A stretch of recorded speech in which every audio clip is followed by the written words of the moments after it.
종합제 TV 시청자 여러분 안녕하십니까? 2025년 1월 6일 오후 1시 반입니다.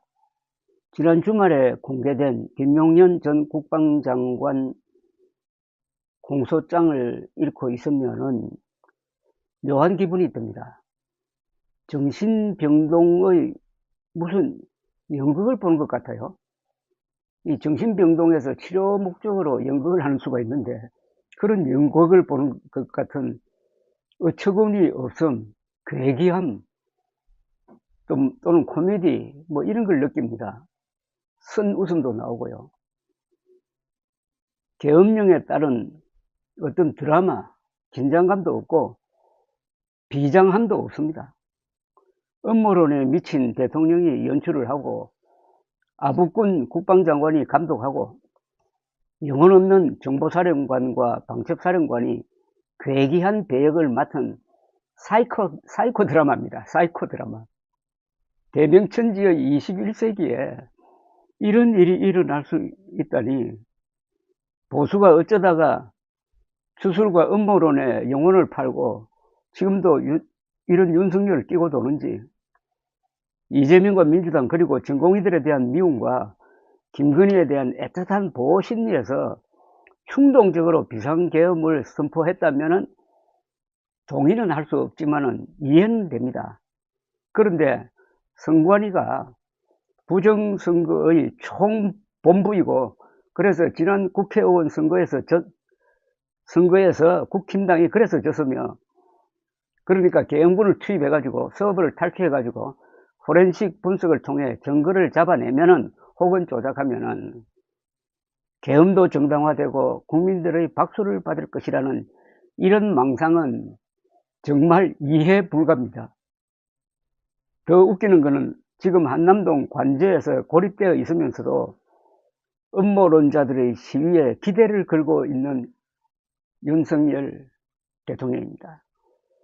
음모론 집단이 지금 보수를 축소시키고 분열시키고 타락시키고 끝내는 사교 집단화하여 윤석열을 교주로 모실 위험성이 있습니다. 김용현 전 장관 공소장에 나타난 요 선관위 관련 사안만 딱 추려서 여러분들에게 설명을 드리겠습니다. 공소장에 이런 대목이 있습니다. 국정 상황에 대한 대통령과 피고인 등의 인식, 제21대 국회의원 선거 2020년 4월 15일 실시되었습니다. 당시 제기된 부정선거 의혹에 대한 검찰의 불기소 결정과 선거 무효에 해당하지 않는다는 법원의 판결이 있었고, 해킹이 부정선거로 이어졌다는 것은 확인되지 않았지만 선거관리위원회 보안 시스템의 취약성은 지적되었다. 이들, 즉 대통령과 김용현 장관 등은 거대 야당의 의회 독재로 인하여 국정이 마비되고 경제 위기가 가중되고 있으며 야당을 국가안보와 사회안전을 위협하는 반국가 세력으로 인식하는 한편, 선거관리위원회 보안 시스템의 취약성이 선거 결과에 부정한 영향을 미쳤다는 의심을 하고 있었다. 이 대목이 완전히 정신병입니다. 선거관리위원회 보안 시스템은 뭐 건전합니다. 그 취약하다는 것은 국가정보원이 일방적으로 발표한 거고 한 번도 해킹된 적이 없고요. 그런데 보안 시스템이 취약한 거하고 부정선거가 있었다는 것은 아무 관계가 없습니다. 부정투개표는 많은 참관인들이 보는 그 개표 현장에서 일어나는 현상입니다. 거기서 지금까지 한 번도 문제가 제기된 적이 없으면은 그건 보안 시스템과 별도의 체계니까 부정선거 의혹과 연결 지으면 안 되는데, 윤석열 대통령이 그런 거짓말 전문 유튜브만 보다가 그게 세뇌되었다는 거죠. 그래서 본인만 그래 된 게 아니라 윤석열 대통령이 그런 음모론으로 아마 김용현 장관과 그 밑에 사령관까지 포섭한 것으로 보입니다. 이게 음모론이란 게 이렇습니다. 음모론을 방치하면은 전염이 막 됩니다. 최고 권력자가 음모론에 빠지면은 밑에 부하들은 자신의 그 독자적인 판단을 미루고 우우 따라가 버립니다. 그때부터 대통령이 교주가 된다, 이런 이야기입니다. 이 간단한 이 문장이 심각합니다. 선거관리위원회 보안 시스템 취약성이 선거 결과에 부정한 영향을 미쳤다는 의심을 하고 있었다.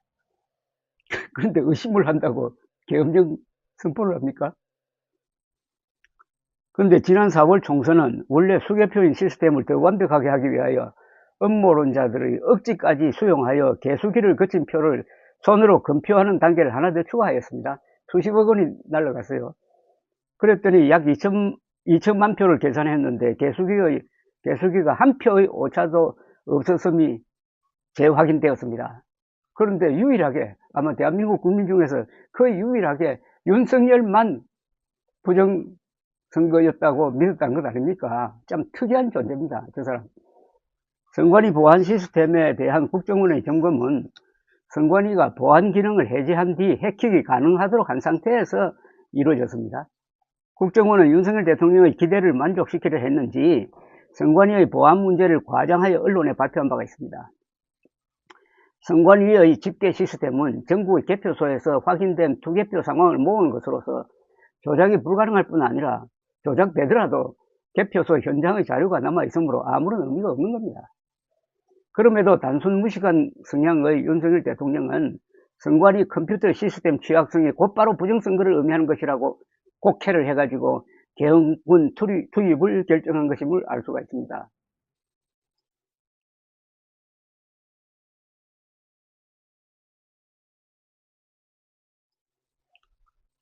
또 이런 공소장의 이런 문장이 나옵니다. 피고인은 여기서 김용현 국방장관입니다. 2024년 11월 30일 오후 6시경 그러니까 계엄 선포 나흘 전이네요. 국방부 장관 공관에서 국군 방첩사령관으로부터 인사 관련 보고를 받으면서 조만간 계엄을 하는 것으로 대통령이 결정하실 거다. 더 이상 이 난국을 두고 볼 수가 없다. 국회를 계엄군이 통제하고 계엄사가 선관위와 여론조사 이 등의 부정선거와 여론조작의 증거를 밝혀내면 국민들도 찬성할 것이다. 결정적인 대목이 나옵니다. 이게 국회를 계엄군이 통제하고 계엄사가 선관위와 여론조사 이 등의 부정선거와 여론조작의 증거를 밝혀내면 국민들도 찬성할 것이다. 나라를 바로잡기 위해서는 대통령이 헌법상 가지고 있는 비상조치권, 계엄 같은 이런 거를 이제는 할 수밖에 없다. 조만간 계엄을 할 수도 있다. 계엄을 발령해서 국회를 확보하고 선관위의 정산자료를 확보해서 부정선거의 증거를 찾고 해야 한다. 이것은 대통령이 헌법상 가지고 있는 비상대권의 일환이고 국군 통수권자인 대통령이 하시는 일이니 전혀 문제가 없다고 말하는 등 방첩사령관에게 조만간 비상계엄이 선포될 수 있음을 알려주었다. 이후 피고인은 이 방첩사령관을 데리고 국방부 장관 공관 인근에 있는 대통령 관저로 이동하여 밤 11시까지 대화를 나누었는데 피고인은 대통령이 비상계엄을 선포할 것임을 확신하게 되었다. 요 세 사람이 같은 고등학교 출신입니다. 대통령, 장관, 그리고 방첩사령관. 이 문장이 결정적입니다. 계엄을 발령해서 국회를 확보하고 선관위의 전산자료를 확보해서 부정선거의 증거를 찾아야 한다. 그러면은 국민들이 박수를 치고 계엄이 정상화된다. 이런 이야기입니다. 이제 전체 구도가 나옵니다. 저는 이런 자료를 확보하기 전부터 계속 이야기했습니다. 이번 계엄의 목표는 국회를 무력화시키고 선관위를 점거해가지고 거기서 서버를 탈취해가지고 그걸 가지고 수사를 해가지고 윤석열이 그런 수사를 직접 지시를 했다면 반드시 조작이 이루어질 겁니다. 그래서 부정선거의 증거가 확보되었다. 따라서 지금 국회를 지배하는 국회의원들은 대부분이 부정선거로 당선된 자들이다. 이런 국회는 무력화시켜야 한다. 그 다음에 다른 입법기구를 만들겠다. 이런 망상을 가지고 있었다는 겁니다. 그건 되지도 않을 일입니다. 그러나 그런 망상의 자유는 있으니까 그게 바로 이 공소장에 드러나는 것입니다. 이제 제가 설명드렸던 큰 그림이 정확하게 공소장을 통해서 뒷받침되는 겁니다. 그래서 제가 사이퍼 드라마라고 하는 겁니다. 세상에 이 지구상에서 이런 강력한 권한을 가지고 또 유수한 정보기관을 가진 자가 초등학생을 속일 수도 없는 유치한 음모론에 넘어가서 계엄령을 펴고 계엄군을 동원하고 선관위를 급습을 하고 거기서 수십 명을 잡아 넣으려고 하는 이런 계획을 가졌다면은 이게 현실에서 일어난다기보다는 정신병동에서 일어난다고 보는 게 맞지 않겠습니까? 그런데 이런 대통령의 망상에 장관도 사령관들도 일체 제동을 걸지 않았음을 알 수가 있습니다. 이게 비극입니다. 그래서 지금 같이 엮여가지고 신세를 망치게 된 것 아닙니까? 중요한 고위직에 있는 사람은 장관이 헌법을 위반하려고 할 때, 국가를 배반하려고 할 때 반드시 거기에 제동을 걸어야 할 의무가 있습니다. 고위직에 올라간다는 것은 그런 역할을 하라고 그 자리에 앉혀주는 겁니다. 그런데 이들 장관이 하는 행동은 저거는 병장도 하지 않을 짓을 했습니다. 그러니까 벌을 받아야 되죠. 그 다음 공소장의 또 자료를 하나 인용을 해드리겠습니다.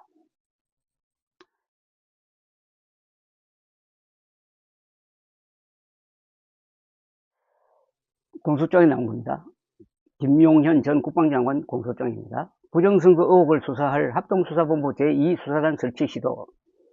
피고인과 김용현입니다. 김용현 당시 국방장관과 전 정보사령관 등은 선거관리위원회의 부정선거 의혹을 수사하기 위한 합동수사본부 제2수사단을 설치할 목적으로 김용현은 2024년 12월 3일 밤 10시 45분경 국방부 인사기획관을 전투통제실로 호출한 후 이렇게 지시를 했다는 겁니다. 준장 모모를 합동수사본부 예하 제2수사단장으로, 준장 모모를 합동수사본부 예하 제2수사부단장으로, 대령 모모를 수사 1부장, 대령 모모를 수사 2부장, 대령 모모를 수사 3부장으로, 그리고 서 모모를 모모 여단장 대리로 2024년 12월 3일 밤 10시부로 임명하고 수사 1부에 군사경찰 23명을 수사관으로, 수사 2, 3부에 정보사 소속 정보요원 각 20명을 수사관으로 임명한다는 취지의 국방부 일반 명령이라는 제목의 문건을 건네면서 이대로 인사명령을 내리라고 지시하였고, 피고인의 수행부관을 통해 국방부 조사본부장 모모와 합동수사본부 제2수사단 제1수사부장으로 내정된 모모를 합동참모본부 지휘통제실로 호출하였다.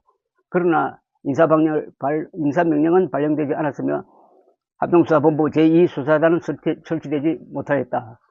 2시간 만에 국회가 계엄령을 해제했기 때문에 설치는 되지 않았지만 이런 계획을 가지고 있었다는 겁니다. 즉, 이 선거관리위원회 부정선거 의혹을 수사하기 위해서 굉장한 대규모 수사단을 설치할 계획이었다는 겁니다. 대규모 수사단입니다. 이거 여기 보니까 병력 다 합치면 이거 수십 명 돼요. 수십 명. 수사관만 수십 명이고 그걸 또 보좌하는 사람 있으면은 뭐 한 100명 넘을 것 같은데요. 이런 괴물과 같은 수사단을 만들어 가지고 아무 근거가 없는 부정선거 음모론의 망령을 쫓기 위해서 선관위를 급습할 계획을 꾸렸다고 하니까 이 대통령의 망상이 지휘계통을 통해서 내려가니까 실제로 이런 조직이 생길 뻔했습니다. 만약 국회의 계엄 해제 결의가 늦어졌다면 이런 괴물이 만들어지면 조직이란 것은 활동을 해야 되니까 어떻게 되겠습니까? 무슨 끔찍한 일이 일어났겠습니까? 그래서 이거는 사이코 드라마라고 밖에 볼 수 없다 이겁니다. 대통령이 음모론에 미치니까 연쇄적으로 이런 일이 대명천지에 일어났다 이겁니다. 대명천지에. 그래도 또 이 방송을 듣는 사람 중에 그래도 또 뭐 윤석열이 구국의 영웅이라든지 부정선거 음모론만 밝혀지면은 이제 윤석열 대통령은 복직하고 한동훈, 이재명 등은 감옥에 갈 것이다. 이런 망상을 하는 사람이 있을 겁니다. 음모론은 항상 다른 음모론을 낳습니다. 제발 거기에 빠지면은 본인도 신세를 망치고 친구도 끌고 들어가고 가족도 아주 불행하게 됩니다. 한 가족에 사교 믿는 사람 한 사람은 있어 보십시오. 그 가족이 어떻게 되는지. 부정선거 음모론은 사교 중에서도 가장 악질적인 사교입니다. 윤석열 대통령은 지금 사교 집단을 만들고 여기의 교주가 되려고 하는 것 같아요. 그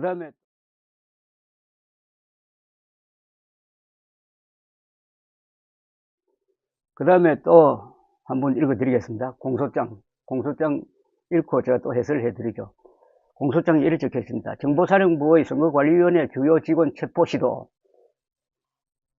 정보사령관 모모는 2024년 12월 3일 계엄이 선포된 날입니다. 밤 10시 30분경 비상계엄이 선포되자 합동수사본부 제2수사단으로 편성될 부대원들 약 30명을 모모 여단에 있는 대회의실에 모이게 한 후 우리는 장관님의 지시에 따라 상부의 명령을 받았다. 이미 비상계엄이 선포되었으므로 의심을 갖지 말고 주어진 임무를 철저히 준비하고 수행하라 면서 정보사령부 소속 서모모와 어모모에게 세부 임무를 부대원들에게 설명해 주라고 지시하였다. 그에 따라 어모모는 알루미늄 야구 방망이 3개 내지 4개, 케이블 타이, 이거 사람 몸을, 팔다리를 묶는 거죠. 그 다음에 안대, 복면, 밧줄 등을 준비해 놓고 소속 부대원들에게 체포할 대상인 선관위 직원 30여 명의 명단을 불러주면서 해당 인원은 선거를 조작한 범죄자이므로 정당한 공무를 집행하는 것이다. 포성줄로 묶고 얼굴에 복면을 씌운 후 수도 방위사령부 모모 벙커로 이송하라고 지시했다는 겁니다. 무시무시하지 않습니까? 알루미늄 야구 방망이로 불응하면 때리라는 이야기 아닙니까? 케이블 타이로 묶고 안대를 씌우고 복면으로 뒤집어 씌우고 밧줄로 꽁꽁 묶어가지고 30여 명의 명단, 선관위 직원 30여 명은 이 사람들이 부정선거에 관여했다는 거죠. 없는 부정선거에 관여했다고 30명을 군인들이 덮쳐가지고 데리고 가면 이 사람들 얼마나 놀라겠습니까? 이런 황당한 일이 벌어질 뻔했다 이겁니다. 계엄령 해제 결의가 한 4시간 정도만 늦춰져도 실제로 30명이 그날 밤에 벙커로 끌려갔다 이겁니다. 그 끌려가는 사람들 한번 상상을 해보십시오. 부정선거 음모론에 영혼이 팔린 대통령의 지시가 그냥 말장난으로 끝난 게 아니고요. 이렇게 실행 직전까지 갔다 이겁니다. 실행 직전까지. 그래서 제가 사이코 드라마라고 하는 겁니다. 이거 누가 영화로 만들면 아마 돈 많이 벌겠어요. 북파 공작원까지 동원하여 여기 지금 등장하는 이 정보사령부 소속 부대원들은 북파 공작원 최정예 목숨을 걸고 북파 공작원을 훈련하고 보내고 하는 그런 일에 종사하는 사람들입니다. 그런 부대를 동원해가지고 선관위 직원들을 부정선거 조작 범인으로 몰아가지고 야구 방망이 등으로 위협하고 포성줄로 묶고 복면을 씌워 끌고 가 감금하라는 지시를 내린 건데, 그래서 제가 이건 미쳐도 더럽게 미쳤다는 말이 안 나올 수가 없습니다. 미치는 것도 곱게 미치는 게 있고 더럽게 미치는 게 있는데, 이걸 보고 제가 미쳐도 더럽게 미쳤다고 하는 게 이게 무리한 겁니까? 이보다 더 심한 표현이 있어야 되는 거 아닙니까? 그 다음 또 있습니다. 김용현 전 장관 공소장의 일부입니다. 국군 방첩사령부의 선거관리위원회 서버 반출 등 시도. 방첩사령관은 2024년 12월 3일 밤 11시 27분경 비상계엄 선포 후 국군 방첩사령부 1처장 모모에게 과천과 관악에 있는 선거관리위원회 청사, 수원에 있는 선거관리위원회 연수원, 그리고 여론조사 2 등 4곳의 전산실을 확보하라. 건물은 경찰이 확보할 것이고 우리가 전산실을 통제하고 있으면 국정원 수사기관 등 민간 전문 분석팀이 올 건데 안되면 우리가 서버를 카피할 수도 있다고 명령하였다. 이후 방첩사령관은 국회의원들이 국회의사당 본회의장에 모여 비상계엄 해제 요구안을 의결할 상황이 임박하자 부하에게 다시 전화하여 전산센터를 통제하고 서버를 카피해라. 서버 카피가 어려우면 서버 자체를 떼어와라고 명령을 했답니다. 선관위 등 4곳으로 출동한 국군방첩사령부 부대원들은 12월 4일 새벽 2시 34분경 복귀 명령을 받고 복귀하였다. 이미 늦었다 이거죠. 서버를 반출하는데 실패했다는 이야기입니다.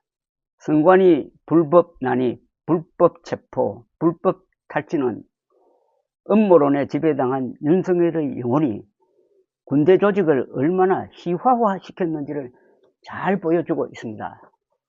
우리나라 군대는 세계 역사에서 특히 20세기, 21세기에 걸쳐서 굉장한 일을 했습니다. 건국의 초석이었고 호국의 감성이었고 근대화의 기관차 역할을 했으며 민주화의 울타리 역할을 했습니다. 앞으로 남은 것은 자유통일의 무력으로서 북한 동포들을 해방시켜서 한반도 전체를 민주공화국으로 만드는 헌법 1조의 명령을 수행하는 것입니다.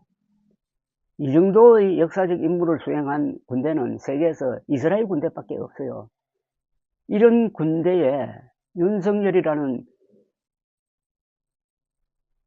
미친 국군 통수권자가 음모론에 미쳐가지고 이런 미치광이 같은 짓을 하니까 군대가 사이코 드라마의 배역 같은 일을 하다가 자멸해버리고 말았다는 겁니다. 그런데 이런 윤석열을 지금 편들고 있는 국민의힘은 앞으로 어떤 운명을 맞게 될까요? 감사합니다.